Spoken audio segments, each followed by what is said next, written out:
नेपालमा जब कुनै natural disaster वा बाढी पहिरो आउँछ तब सोसल मिडियामा ठुलै खैलाबैला हुन्छ। तर देशमा एउटा यस्तो साइलेन्ट किलर छ जसले हरेक दिन हाम्रा आफ्नालाई हामीबाट खोसिरहेको छ र हामी यसलाई एकदमै सामान्य रूपमा लिइरहेका छौँ।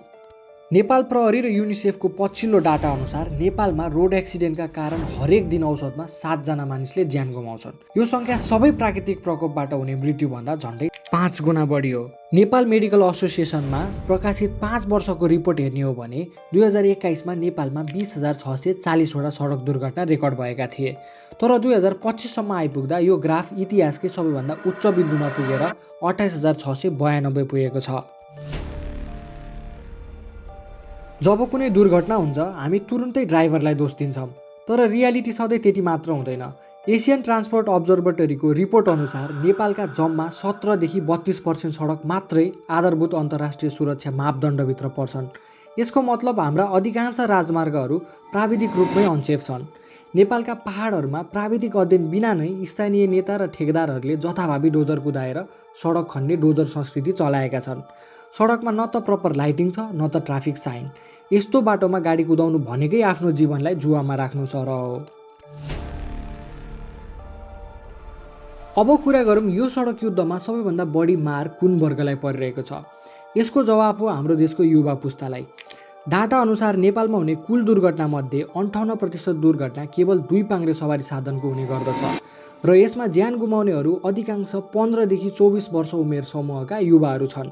ह्युमन एररको पाटो हेर्दा तीव्र गतिले मात्रै 44% दुर्घटनाको कारण बन्ने गरेको छ। ब्लाइन्ड रनहरूमा जबरजस्ती ओभरट्याक गर्ने क्षणिक थ्रिल र सडकको दुर्व्यवस्था मिल्दा नतिजा निकै घातक हुने गर्छ। हामी सोच्छौँ कि नेपाल एउटा विकास उन्मुख राष्ट्र हो, त्यसैले यहाँको सडक यस्तै हुन्छ। तर के यो हाम्रो बाध्यता मात्रै हो त? हाम्रो छिमेकी पहाड मुलुक भुटानलाई हेरौँ, जसको जोग्राफी र पहाड सेम टु सेम नेपाल जस्तै छ। तर WHO को डेटा अनुसार भुटान र इन्डोनेसिया जस्ता डेभलपिङ नेसनमा सडक दुर्घटना र मृत्युदर नेपालको तुलनामा निकै कम छ। भुटानले आफ्नो इन्फ्रास्ट्रक्चरमा सम्झौता गरेको छैन। त्यहाँको पहाडी सडकमा प्रपर इन्जिनियरिङ र म्याक्सिमम रोड सेफ्टी प्रयोग गरिएको छ र सबैभन्दा ठुलो कुरो त्यहाँको ट्राफिक रुल्स निकै नै कडा छ। हर्न बजाउन समेत निषेध छ। जब उस्तै भूगोल भएको अर्को विकास उन्मुख देशले आफ्नो नागरिकको ज्यान जोगाउन सक्छ भने नेपालले चाहिँ किन सक्दैन? यो स्थिति सुधार्न सरकारले केही ठोस कदम चाल्नै पर्छ। हामीसँग केही प्र्याक्टिकल सजेसनहरू छन्।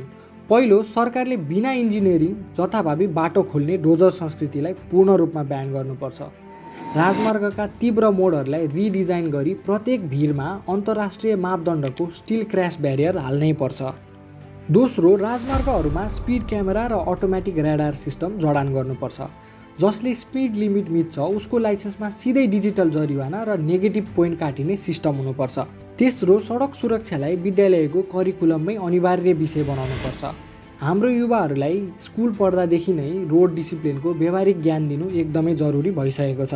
पोजिटिभ पक्ष के हो भने सरकारले नयाँ यातायात सुधार विधेयक मार्फत कडा कानुन ल्याएको छ।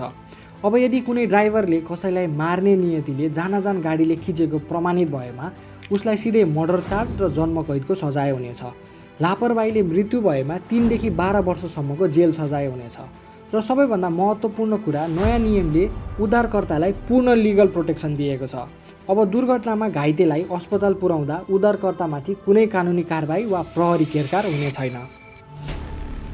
कानुन र जरिवाना मात्रै बढाएर सडक सुरक्षित हुँदैन। जबसम्म हाम्रो सरकारी इन्जिनियरिङ राम्रो हुँदैन र जबसम्म हामी आफैले रोड नियम पालना गर्दैनौँ तबसम्म हाम्रो सडकहरू काल बनिरहनेछन्।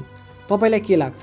कडा जेल सजाय दिँदैमा दुर्घटना कम होला कि सरकारले सबैभन्दा पहिला राजमार्गको डिजाइन सुधार्नुपर्छ? आफ्नो विचार तर कमेन्ट बक्समा अवश्य लेख्नुहोला। यस्तै फ्याक्ट बेस एनालाइसिस र तथ्यमा आधारित भिडियोहरूका लागि टक टु नेपाललाई सब्सक्राइब गर्न नभुल्नुहोला। सुरक्षित यात्रा गर्नुहोस्, सुरक्षित रहनुहोस्। जय नेपाल।